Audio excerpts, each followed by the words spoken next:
Autolite and its 98,000 dealers bring you Mr. Joseph Cotton in tonight's presentation of Suspense.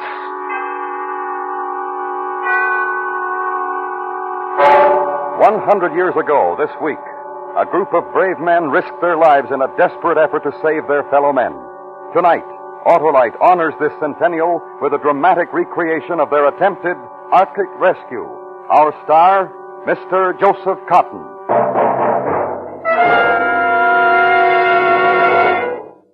Hey, Harlow, what's in the package? The world's best Christmas present, Hap. Oh, for whom? My car. It's an Autolite Stay Full battery, the famous battery that needs water only 3 times a year in normal car use. That sure is a real present. Right you are, Hap. The Autolite Stay Full is always a real present for every car and every car owner because money just can't buy a better battery. Why, the Autolite Stay Full has fiberglass retaining mats protecting every positive plate to reduce shedding and flaking and give longer life as proved by tests conducted according to accepted life cycle standards. Where can I find this famous battery, Harlow? Under the hoods of millions of cars and at your Autolite battery dealer. He services all makes of batteries, and you can quickly locate him by looking for the Autolite battery sign or just call Western Union by number. And ask for Operator 25. I'll gladly tell you the name of your nearest Autolite battery dealer where you can get an Autolite Stay Full. The battery that needs water only 3 times a year in normal car use.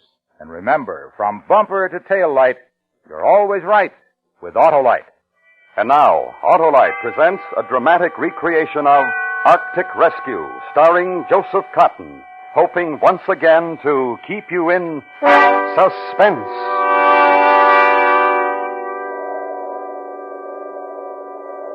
Picture this if you can. Christmas night. Miles and miles of endless, empty, broken white ice. An ice floe drifting somewhere in the vicinity of the 73rd parallel north of the Arctic Circle. Nothing but ice. That is, nearly nothing. If you look carefully through the winter night, you'll see 2 tiny, dark blemishes. The figures of 2 men. One twisted in an unconscious heap is our skipper, Jonathan Blake. The other figure, Gerald Stewart, first mate, me. It makes a good, sorry picture. Civilized men in a primitive wilderness of ice waiting helplessly for death. Aye, a sorry picture.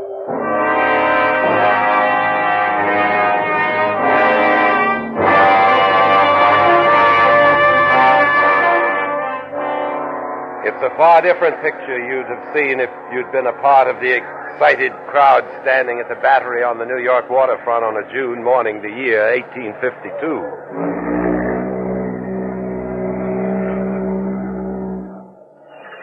The moment of departure? Aye, Lady Franklin, we must take the high tide. May God in his great mercy protect you and your men from the perils which await you. The men are prepared for hardships, Lady Franklin. We shall succeed where the others have failed in ending the mystery of the Erebus and Terror. Aye, and back to Aberdeen in time for a Christmas feast. And we'll prepare a Christmas celebration your men will never forget, Captain. We're leaving for England next week. I shall pray for you, Mr. Stewart. For all of you. Thank you, Miss Craycroft. I'll stand many a watch out at sea thinking of last night. The ball, dancing, and you. That is, all of us will, I mean. What my first mate is trying to tell your niece, Lady Franklin, is how grateful the officers and crew are for the farewell ball you held in their honor last night. I'm the grateful one, Captain Blake. Please bring them all home safely. Oh, come now, Lady Franklin, no need for worry. The Jessica's a sturdy ship, and the men are in good health and lofty spirits. We'll be back by Christmas, you'll see. The tide will change. We must be on our way. Then goodbye and good luck, Captain. Goodbye, Lady Franklin. Miss Craycroft. Goodbye, Captain Blake. Goodbye, Mr. Stewart. Godspeed. Thank you. We shall see you in Aberdeen Christmas week. Let's get aboard, Mr. Stewart. Yes, sir. Bye, Lady Franklin. Starkey? Yes, sir. Drop the gangway. Yes, sir. All hands at their mooring stations, Mr. Stewart. Yes, sir. Then pass the orders to cast off. Aye, sir. All hands, prepare to cast off. All hands, prepare to cast off. Let go, 1 and 2. Let go, 1 and 2. Let go 3 and 4. Let go 3 and 4. Ship's underway, sir. Aye. Well, Mr. Stewart, fill your eyes with the sight of New York. The last of it you'll be seeing for some time to come. Aye, good long time. I am, sir. As the Jessica moved slowly to the outer harbor, I watched a tiny, delicate white dot in the crowd at the wharf. She stood there beside Lady Franklin, waiting. And I watched until the morning fog erased the sight of the New York waterfront.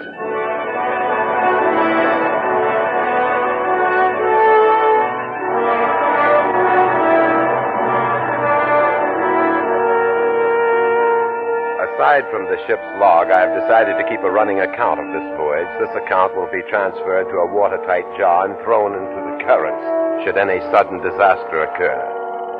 The first 3 weeks of navigating north were merely a matter of settling down to ship's routine. On June 30th, after officers' mess, we sighted Point Farewell on the Greenland coast. The time had come for the captain to read a letter of instructions given to him by Lady Franklin. Captain Blake, I'm sure you will do all that any man can in discovering the fate of my husband, Sir John Franklin, and his 2 ships, the Erebus and Terror. But my only fear is that you might sacrifice your lives in the unknown regions of the Arctic. Therefore, let me state that above all else, the preservation of the lives of you and your heroic companions is more important to me than the purpose of your journey. May God in his great mercy preserve you all from harm amidst the perils which await, and restore you to us safely and in health, as well as honor.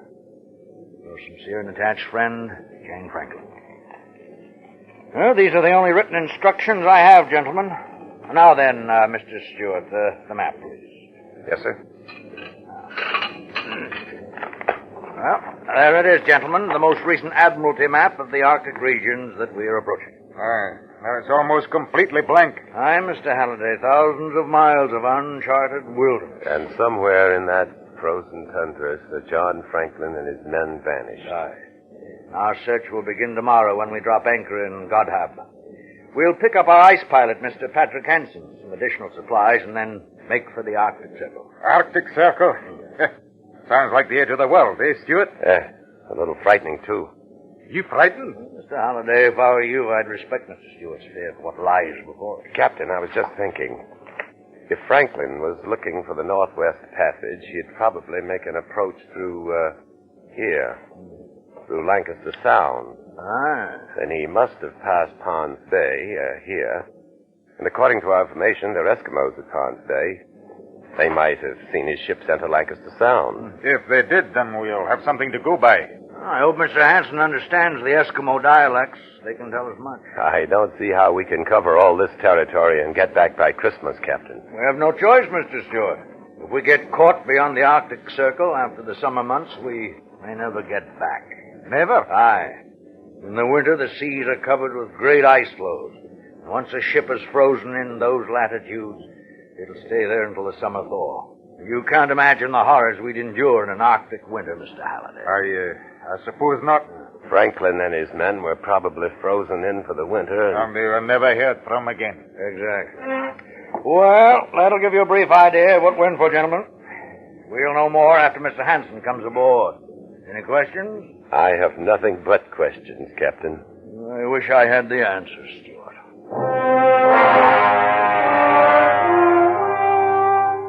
Noon the next day, we dropped anchor in the harbor at Godhab. Here we would take on coal, additional winter clothing, dogs, and Eskimo drivers, and Mr. Hansen, our ice pilot.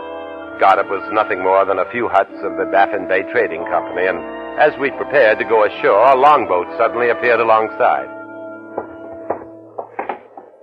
Captain Blake? Aye? I'm Patrick Hansen, your ice pilot, sir. We were about to send a boat ashore for you, Mr. Hansen. No time for that, Captain. But we planned on picking up supplies and dogs. I brought them. They're in the boat. Well, what's the rush, Mr. Hansen? Oh, this is Gerald Stewart, my first mate. You never been in the Arctic before, Mr. Stewart? No. Take my word for it. You better get up there while they got the summer weather, you bet. All right, so we run into a little summer ice. The Jessica's prepared for that? Yeah, she looks like good, strong ship. Hey, You've never seen iron ship up here before. And steam engine, too. That's not all the Jessica has. There's additional iron plates across her hull, as well as added bracing thwartship, and the forward 10 feet of the bow is solid iron and razor sharp at the edge. What do you think that'll do to your ice, Mr. Hanson? You wait and you see what the ice can do to a ship. Even an iron ship, Mr. Stewart. Mr. Hanson, you received my letters. Yeah. And you made inquiries about the Erebus and Terra? Yeah, they was here. They couldn't get dogs, so they headed for Fawn's Bay. Across Baffin Bay? That's right. Just as we thought. Mr. Halliday. Aye, sir. Get those supplies aboard, then prepare the ship to sea. Right away, sir. At once. Steward. Yes, sir. You can chart a course for us. We'll cross the Arctic Circle next and on to Pond's Bay.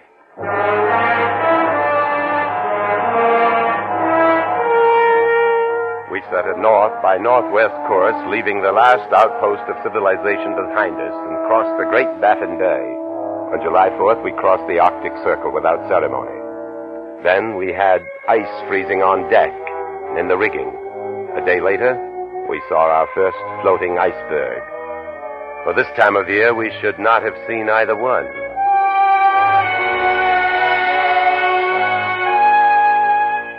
From Goddard to Pond's Bay, 6.5 days, perfect calm. Upon landing, we found a small contingent of Eskimos, but nothing else. They seemed hostile and would give us no information. Then, as we were preparing to return to the Jessica, one of the natives, a girl, rushed from one of the huts and down to the beach. What's it? Oh, what's she saying, Mr. Hanson? I'm not sure. Oh, Captain, look. She has something in her hand. She wants us to look at it. It's a small brass button. From a naval uniform. Aye. See if she'll trade it for some sewing needles. Ose? Galaga? Well, what does she mean by that? Ose? Joseph. She's trying to say man's name. Ose? Galaga? Joseph Gallagher? Steward, is that name on Sir John's crew list? I'm looking, sir. Yes, sir. Yes, sir. It's here. Quartermaster Joseph Gallagher. They've been here. Aye. Well, better get back to the ship, man. Looks like a gale brewing. Ose? Oh, let her keep the button, Steward. Give her the needles, too. Yes, sir. Ose?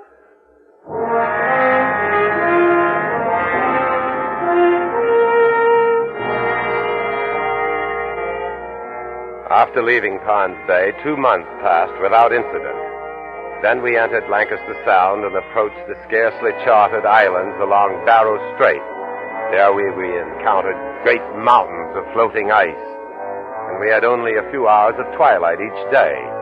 We crossed the 75th parallel and north into Wellington Channel to Bathurst Island, the last of the charted islands on my maps. Then on September 10th, weather changed. Northwest gales, sleet, and heavy fogs that forced us to a bare crawl, and even worse, mammoth ice floes that closed in all around us. Mr. Steward. Yes, sir. Keep an eye on the temperature. I am, sir. Ice! Ice! Dead ahead! Quartermaster, starboard 6 degrees. The sleets have been getting smaller all the time. Captain, the temperature is still dropping. 10 above zero. What do you think of this lead, Hanson? I think maybe they better back out of here. Back out? Take a look astern, Hanson. Back out where? Captain. Oh, what is it, Halliday? The rudder will not respond. 6 below, sir. Ice! Dead ahead! The lead is getting smaller, Captain. Aye. Well, the Arctic seems to be closing down on us on all counts.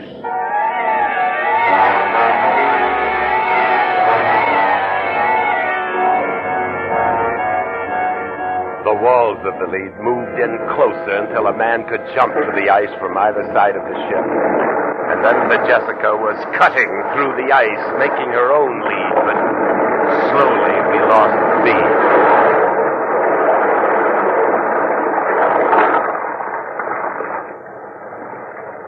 Finally, the ship gave up to the ice.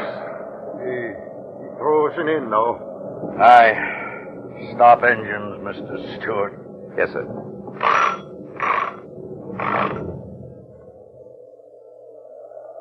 Well, Captain Blake, looks like they can forget about looking for Sir John Franklin in his ships. Now that we've frozen in, we're going to have to look out for our own lives, you bet.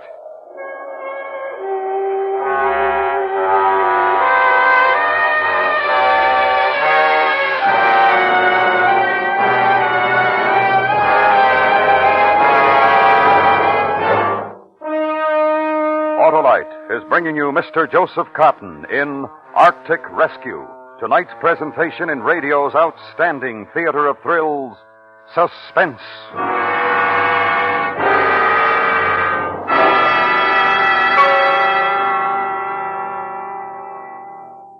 'Twas the night before Christmas, and outside the door, a man was trying his starter once more. But try as he would, the car wouldn't go, for the battery was dead.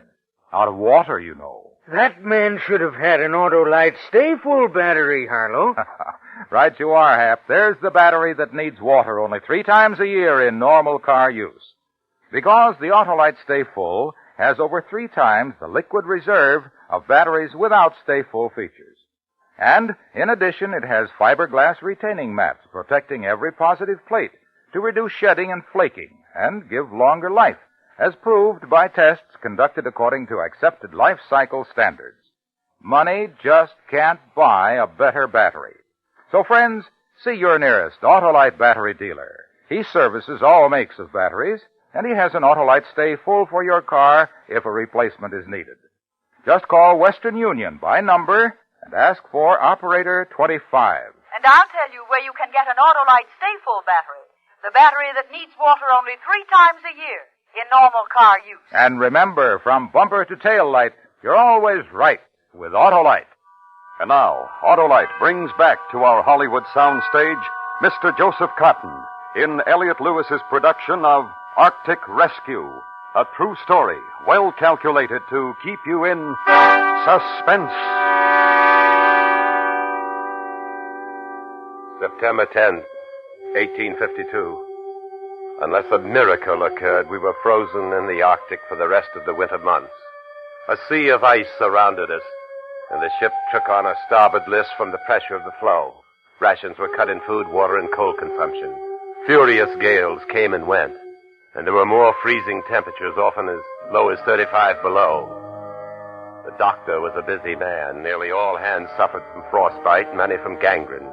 Conditions aboard the Jessica were deplorable. I thought they couldn't get worse. October came, November, December, and we thought of home and the holidays and of Lady Franklin and Miss Craycroft sitting alone at the Christmas feast that was to be held in our honor. On Christmas Day, the cook outdid himself. We had a feast aboard the Jessica on the last of the salt pork and beef. And with the last of the Alsop ale and minced meat, the cook made pies. And we had us a celebration, Christmas Day, 1852. Men, the captain has a word to say. I dropped below to offer you my greetings on this holiday and to wish you a much happier Christmas next year. Thanks, Captain. And you.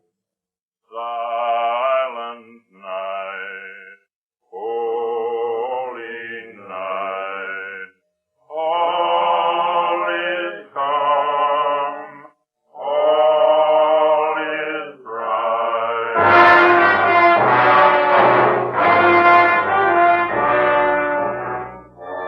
Christmas Eve, 1853, 1 year later. We're still frozen in. Summer came and passed without an appreciable rise in temperature, and the ice failed to break up. Men living on pemmican, occasionally bear meat and seal blubber. No more lime juice, this means scurvy. The year also saw the loss of 11 men, the doctor and the ice pilot Hansen among them. 2 in a chase with a polar bear, 3 from scurvy, and the rest from gangrene. Most of the men have frostbite.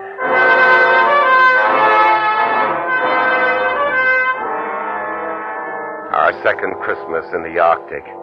The floe that holds the ship is drifting south down Peel Sound. We saw the shores of King William's Island. The captain sent Halliday and 3 men on sledge to look for food depots or rock cairn, anything. They returned today.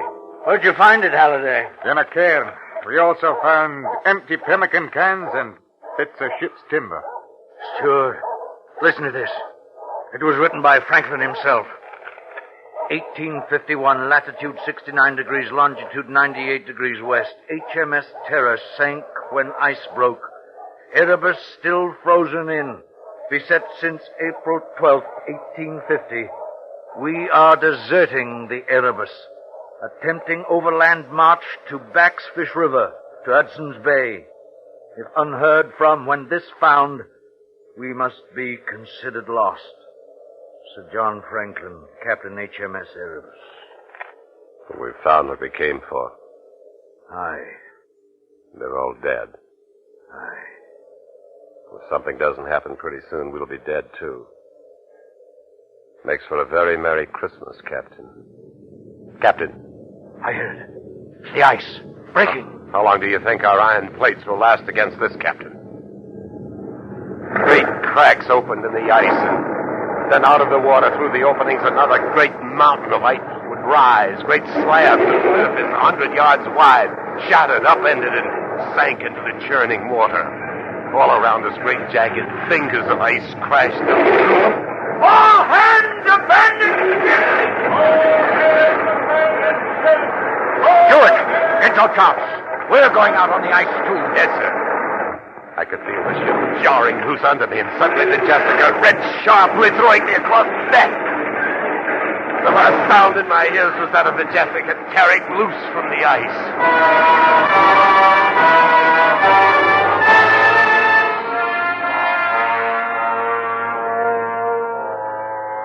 Slowly, I became aware of pain in my leg, then of movement. I opened my eyes. The captain was helping me to walk. I looked into the winter darkness for the familiar sight of the Jessica. I saw nothing. Nothing but ice. Skipper. Huh?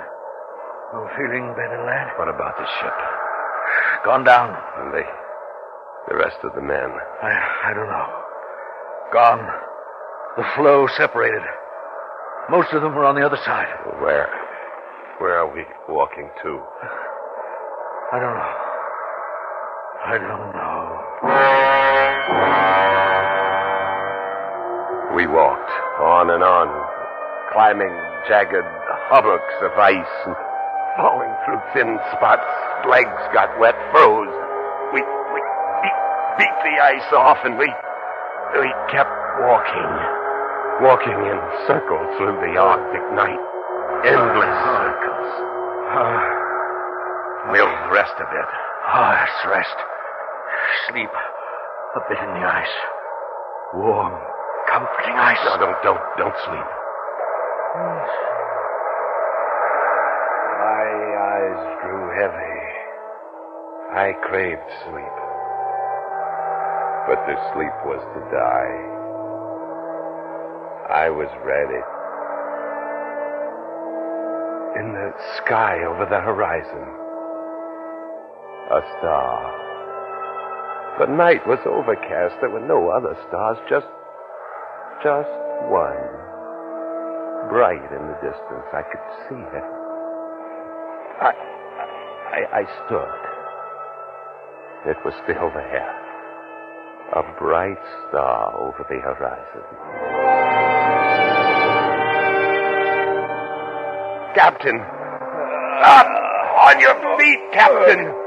We're going to keep walking. Walking? Where? There. That way toward that star. We walked on. Slowly. I carried the skipper. Unconscious now. What could it be? There are no lights in the Arctic. No stars through the overcast. But we kept moving. And the star came closer.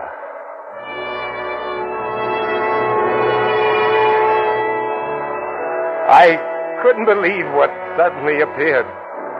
Through the darkness directly beneath the star was the vague outline of a ship. A ship. Mates! Mates, help! Help me!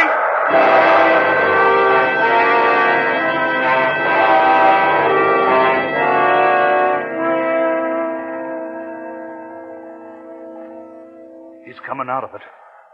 Stuart. Stuart. The ship. I saw Starkey. Halliday. In the flesh. I saw a ship. I know. You're on it. See? But where did did it come from? Not the Jessica? I know. That's the Erebus, one of Franklin's ships. The one they deserted. Erebus? Where did it come from? Well, there we were. All of us, except you and the captain lying on that flue after the Jessica went down, ready to die just as we thought you had. And then just as graceful as you please, we see a ship drifting slowly out of the fog through the broken ice, right to us. But the captain, I left him out on the ice. He's all right. We brought him aboard, and pretty soon we'll be on our way home. Home? Aye. The ice is open. We can get out. The Erebus will take us back. Now, how's that for a Christmas surprise? I followed a star. What? He's sleeping. What was that he said? He followed the star? Aye. He must have seen that lantern we hung from the mainmast and mistook it for a star. Oh. Saved his life. And the captain. Being that it's still Christmas, I guess you could call it a miracle, eh, Starkey? Aye. I guess you could at that, sir.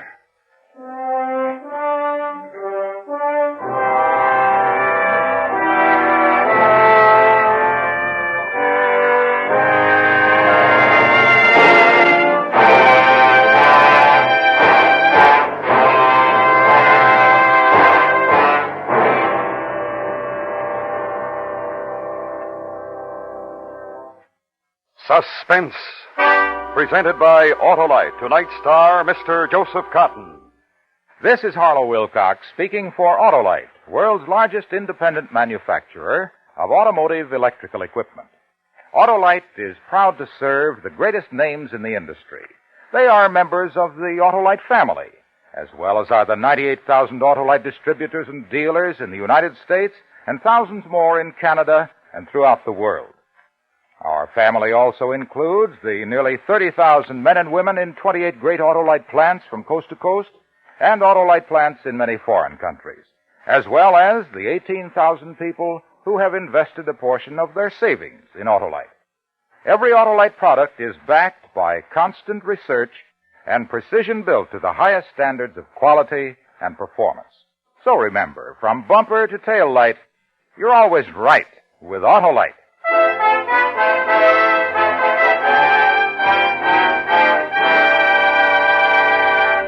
Next week, a story from your morning newspaper. The dramatic expose of narcotics peddling among teenagers, as reported in Melody in Dreams. Our star, Mr. John Lund. That's next week on Suspense. Suspense is produced and directed by Elliott Lewis, with music composed by Lucian Morowick and conducted by Lud Gluskin. Arctic Rescue was written for Suspense by Gus C. Bays. Featured in tonight's cast were Joseph Kearns, Norma Varden, Lillian Bayef, Fred Mackay, Barney Phillips, Clayton Post, and Ben Wright. Joseph Cotton can currently be seen in the Burt Friedloeb production, The Steel Trap, a 20th Century Fox release. Remember next week, John Lund in Melody in Dreams.